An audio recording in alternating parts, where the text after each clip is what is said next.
Hi junk journalers, it's Laura again from Hyperstamper, here to show you another of my 10 this week series that is being posted on Etsy. This one I finished today, and this is a smaller junk journal. It is 5 1/4 by 7 1/4, and this is an $18.99 book.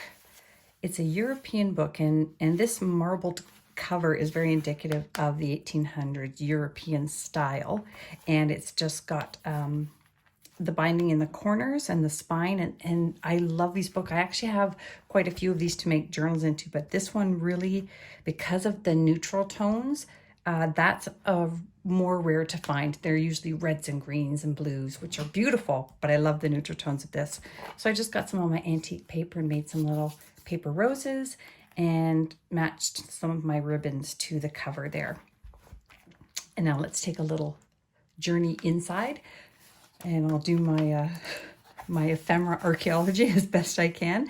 Again, this is a 124-year-old book, so it's going to be a little brittle, but I did try to adhere it in as best I could. I may do a little bit more before it goes out to the owner of this book. It's very faded, but somebody who owned this book had written their name in here. It's faded through the years. And so the first few pages here, I believe, are German, and they give you lots of space to journal on. I made this corner tuck out of an antique book page. It's actually a French book, French language school book page. And this is from a 1946 accounting ledger. So just a little fun piece of ephemera for you in there. And this is the spine of an antique book. And let's see over here, I have put in, this is in, when I purchased this one, sorry, I kind of got stuck in there. I put it in, well, it came in this and I kept it in there because it's really quite precious. It is from 1922, and it is from Nova Scotia to somebody in Alberta, but they used the old pen and ink. So it's October 17, 1922. Isn't that wonderful?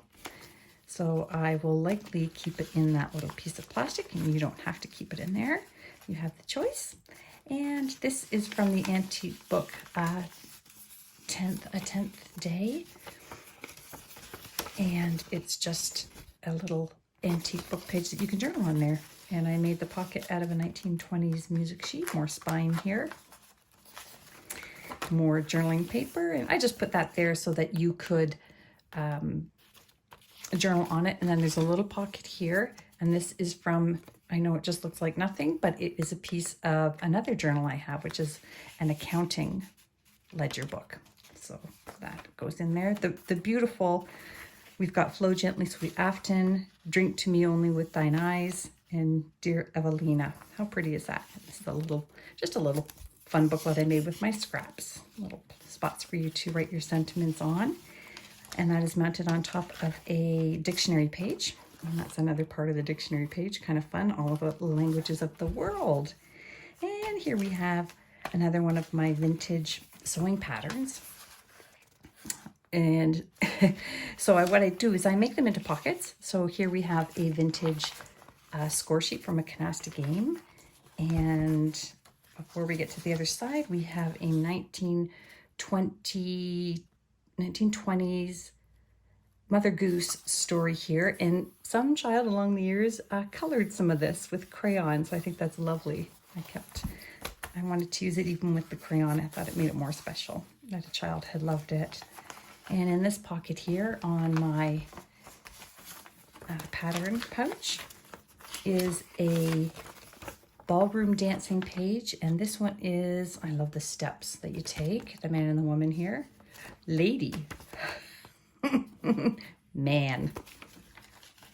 Just in case you weren't sure which one was which. There we go. So that's kind of fun. Here is a 1936 page from the Parisian Almanac. Isn't that lovely? And again, if you buy one of my journals on Etsy and you give me the day and month of your birthday, I can give you your page from there, because I have a few of these from the 1930s, unless I've run out of the date you were born on. But I have more somewhere, I think. And I made this pouch out of an encyclopedia page as well. A little vintage Spanish stamp there from Spain. And here is a 1926 ledger page. And I love the numbers that are on there. Aren't they fun? Anybody who knows me knows for some reason I just love these old numbers. And this is one of my last stereoscopes. This one is from 1898. And it is called Pleasant Hours Off Duty. A little boy kissing a little girl. He's a little soldier. And she's in a little wagon. And some little child has scribbled on the back. I was going to erase it and I thought, no, leave it. That's part of the fun of this. Again, some child enjoyed this as they were looking through their stereoscope and then decided it was a coloring book. Turkey in the Straw. Paddle Your Own Canoe. Aren't these great titles of songs? Oh, I love them. I made a little cluster here out of antique paper. And this is not antique. Everything else in my journals, as you know, if you follow me, is authentic, antique, and vintage ephemera. The only ones that aren't are the tea-dyed papers that I add. And this particular set of 10, and then I'm out of them, is a handmade paper. And this one is infused with wildflowers. And here's a little page from the Bobbsey Twins book that I turned into a double pocket. And there's one of Pearl Shop's antiques, or Pearl Shop receipts. There, number 7, lucky number 7. And a wonderful page from Demerset's magazine from 1893. And look at the wonderful images there. And again, it's very brittle. It's going to tear. It's going to, crumble. But just tuck it back into one of the spots, or use it in your own junk journals that you're making, because, I mean, you can't get any better than the wonderful images of the men and women from the 1800s. And another lovely little children's page here from Gateways to Bookland. And this is the backside of a lovely yearbook page, 1950s, early 1950s. I hand stamped some of my tea-dyed pages. And this is from the 19 Blue Book of Interior Design that you'll see in some of the other journals. This one's Modern Architecture Creates New Character. And I mean, I could swear that is from the 50s or 60s, but that is a very posh Art Deco 1930 design. So that was state of the art back then. Another stamp here, just to make it pretty. And another side of that yearbook page, 1951. That's the staff page and the principal's message. This is an 1890s or 1880s book page. And in here I tucked, again, I'll explain this, I've done it in other journals, but people, when they got greeting cards, and this one has a lovely foil on it, can you see that? And they would cut the image out and then reuse them either as tags or remake cards out of them, which is when people buy my journals, I always include a card that I made, and I write the note to you on a post-it note so that you can reuse the card. And I'm a big believer in that, as they were 100 years ago. Another one of those handmade pages. And this is a little pocket that I made out of a table doily, a vintage table doily. And in here, I've had this for a long time. I don't know these people, but I acquired a scrapbook from the early 1930s, 1940s.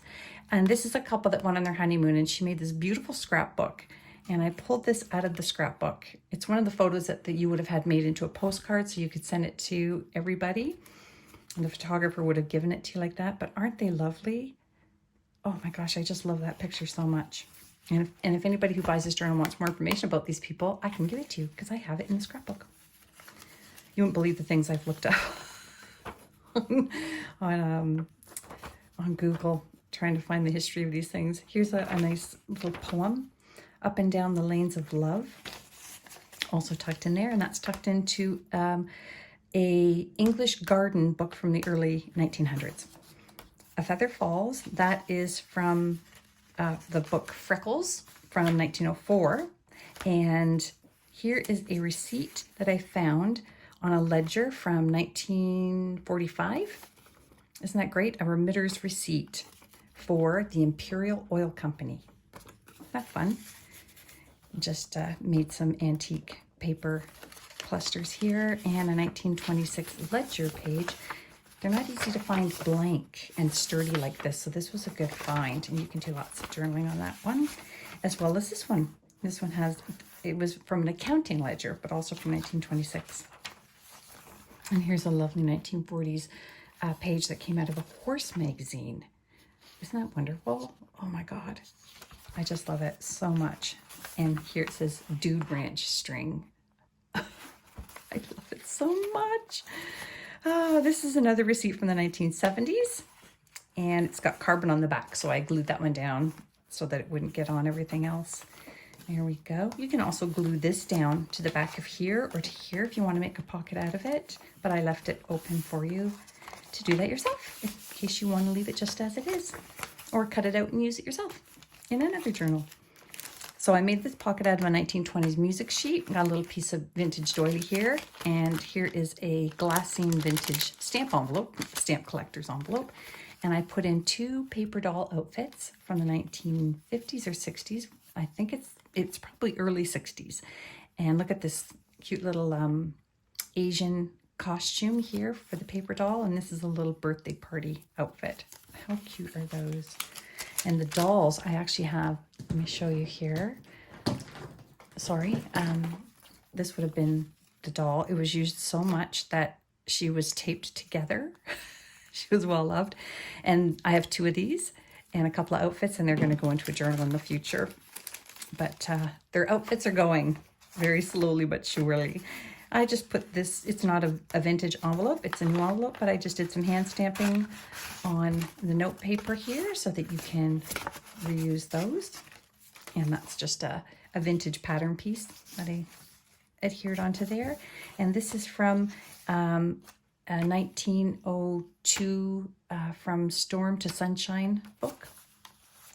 And here's another one of those wonderful ledger pages. This one is from 1930. And this is a wonderful recipe book, full color page spread. And I don't know what that is. It looks like some kind of shrimp, lobster, seafood. Oh my God, just wonderful, wonderful colors. And you know how much I love these. A little bit more here, a vintage atlas page. Let me just make sure there's nothing hiding back here. And here is a vintage recipe page that came out of one of my books that was, you know, what's that called? Surluxed. And a little advertisement here for a water softening company. And that brings us to the back of this wonderful 1899 journal. So I hope you enjoyed this. If you want to read more about the history of the pages in here, go to my Etsy page, or my Etsy store at etsy.com/shop/hyperstamper. And please subscribe so you can be one of the first to see when I post my journals just before they go to Etsy. Bye for now.